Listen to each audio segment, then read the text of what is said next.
Okay? It doesn't matter whether it's private or public. Of course, they got difference. It just certain person can join in a private group, right? But regardless of whether it was a public or private group, still it considered as an offense if it causes bad effects to the victim. Hello, we're students from UTS, and currently we're doing our assignment, which is social media marketing. Without wasting our precious time, let me introduce ourselves. My name is Jelinda. And my name is Gala, and we're gonna interview one of our lecturer at UTS, which is Sir Kamarul Anwar. And hello, sir. Can you tell us a little bit about your background? Okay, I am Sir Kamarul, one of the lecturers in UTS. Before this, I just have a few years experience in becoming a practicing lawyer, and then after that I become the full-time lecturer here in UTS teaching the law subjects here. Okay. Okay, so since there's a lot of cases about cyberbullying right now, Yes. so what's your opinion about it? About the cyberbully. Yeah. Okay, cyberbully nowadays is becoming too rampant happening due to the facts that when not only the students, right, but maybe on the youth or the teenagers, when they use the social media platforms, they feel that everything is under their control. It means they have no restrictions. Okay, when you use online, it looks like you are free and you can do anything that you like. Okay, and you will see and you assume that every other persons cannot trace who are you. Okay, maybe you use the fake accounts, right? It looks like you are safe, but everything actually under control. Everything can be monitored. So you still need to be using the what can I say, the social media nicely, okay, without any hate, without any defamation, without any wrong information shared, right? So you just needs to utilize the correct usage of any social media platform or any digital platform to make sure that you will not involve in any cyberbully cases, right? Because sometimes when you have been bullied digitally or online, it looks like it affects the mental health, right? So it cannot be measured, okay? So but it still cause harm to the victims, okay? Okay, now we move to our question, which is our Q&A will start right now. So, sir, transitioning from the courtroom to lecturing, you have seen how the law applies to the real world. So, why do you think university students today drastically underestimate the legal dangers of what they do online? Okay, the first things that I can see, first they have a very lack of awareness on using this kind of internet, right? Okay, when they log in into any platform, they actually can be traced. Okay, whatever your comment, whatever you share, whatever you like, right? So it means like everything is under the control.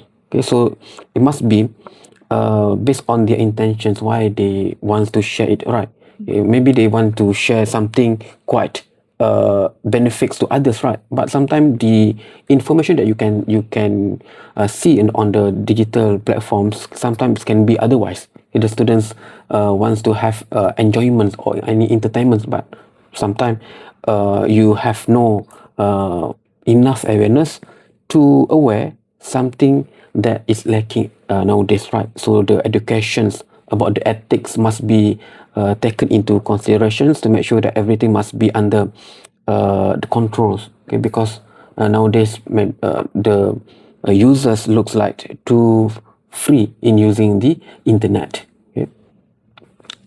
Okay, so second question is, people throw the word cyberbullying around a lot.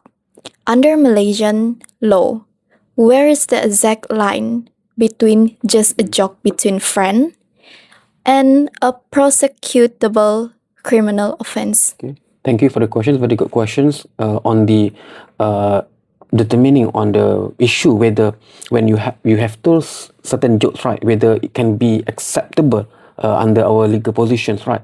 Okay, it depending on the context. Okay, on the first, okay, in a crime, it depending on two important elements. The first element is about the actions, whether you have committed that conduct, right? And the second one is about your intention, whether you have intentions or not to do any wrong.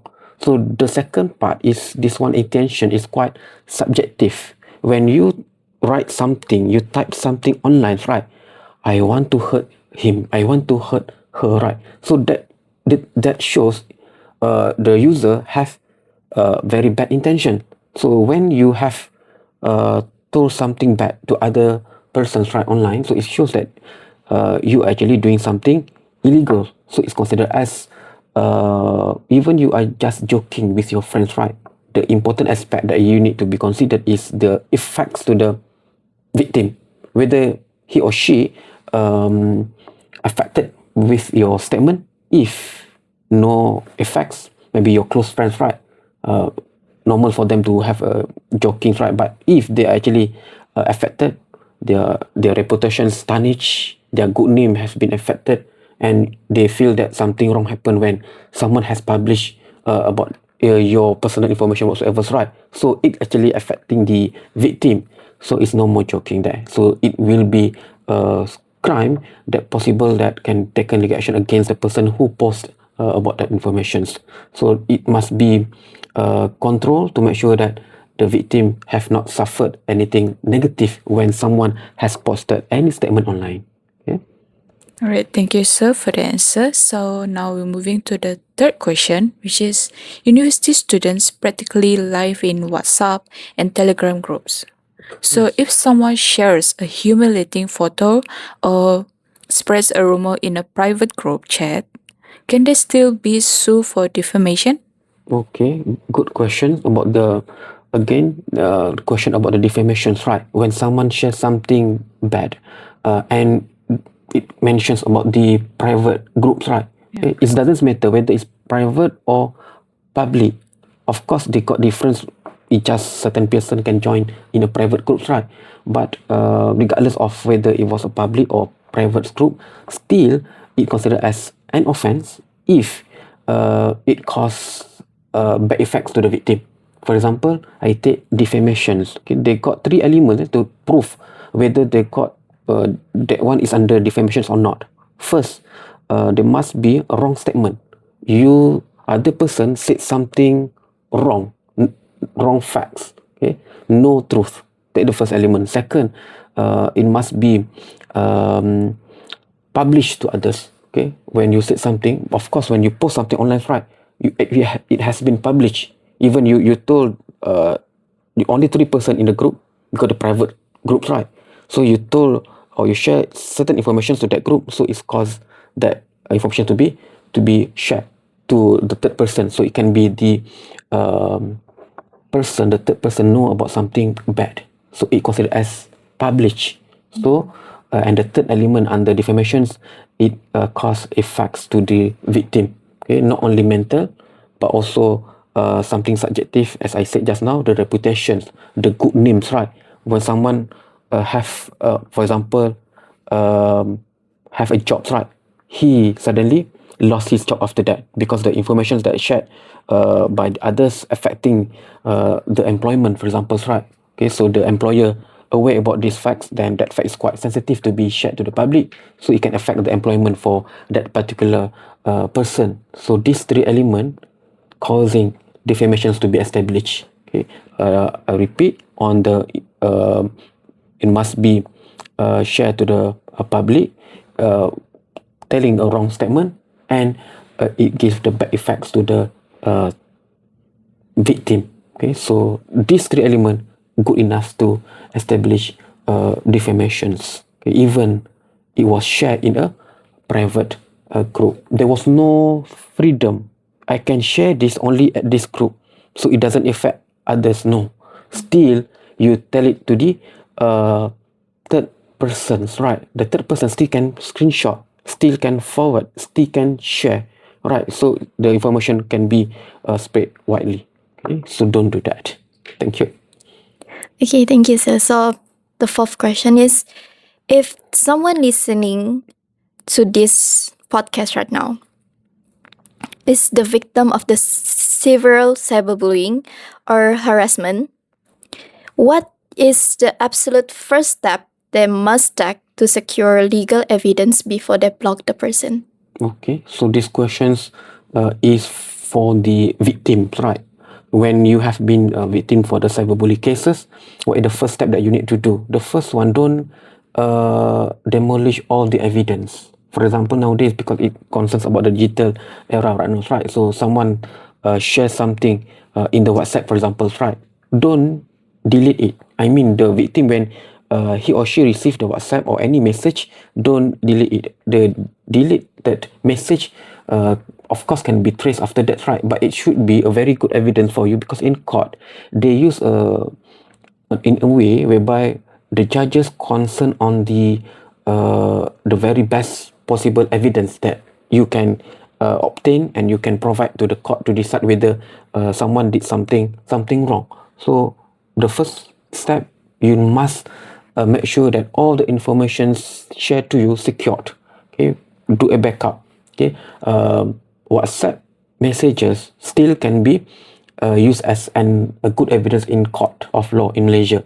For example, right, someone have shared something to you and forwarded something to you, right? So you just need to screenshot that information. If they got any witness has received that message also, so you can call that persons to corroborate. Corroborates mean to prove that that message has been shared by this particular person. So it looks like the evidence of WhatsApp can be accepted by Malaysian court, as long as it can be proven who was actually the person who received it before. Or maybe any other platforms, right, sharing photo, right? So it must show that every original evidence, you need to keep it. Okay, don't straight away delete everything. Of course, you want to delete because it actually not good for you to save for your memories, right? I do not want to know about this. I just want to delete, but it cannot, and it does not settle the case.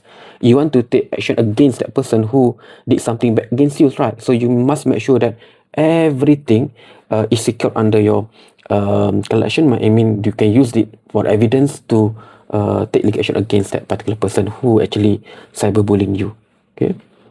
All right, thank you, sir.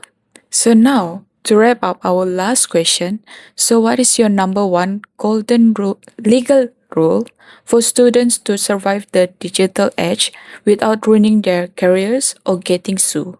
Okay, thank you. The golden rules, right? Yeah. Whatever you post, you need to be responsible.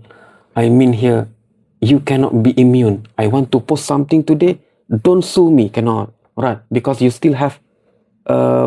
you still have a restriction. You still have limitation when you want to speak something, when you want to say something, you cannot say whatever you like, right? Because, for example, I hate this particular person, right? I hate my friend, but it looks like you actually torture him or her, right? So it looks like you, if you want to take the risk, okay, for whatever happened after that, no problem. But please make sure that you have this principle. Everything happen, please first pause first. Don't straight away post it online. Something happened to me, I want to post online, so I want to show my anger. Don't. So you need to pause your emotion first. Think carefully. Second, you need to do second. P is known as proof. Anything, any proof you need to keep. Okay. So you need to make sure that everything can be secured based on the evidence or proof that's available at that moment. And the third one, you need to protect. Protect here, you need to know about the legal consequences of whatever you share, whatever you post online. Right? As I said before, any address, any IP that you have login online still can be traced, still can be monitored by the authorities there. Even you have using the fake account, anonymous account, whatsoever, right? It still can make sure that monitored by others. So you have restrictions on what you can do outside there in digital era nowadays. So everything can be traced. So please make sure that before you post something, you need to know the risk. Okay, you are not immune. You are still covered under certain restrictions and limitation on what you did. Okay, and you will be subjected to be sued by others. If you want to say something, you can't say. You must say something good. You must say something true. You must have a very good intention to share something. But if you say something bad, it means you will face legal consequences. Okay, thank you. A massive thank you to Sir Kamarul for breaking down the hidden legal traps of cyberbullying and showing us how the law applies in the digital frontier. So, if you're dealing with harassment online, remember to secure your evidence first before hitting block and delete the evidence. And to all our listener, remember, think twice before you type because participating in cancel culture might just cancel your own career. Stay safe online, everyone, and we catch you on the next episode. Bye. Bye. Thank you.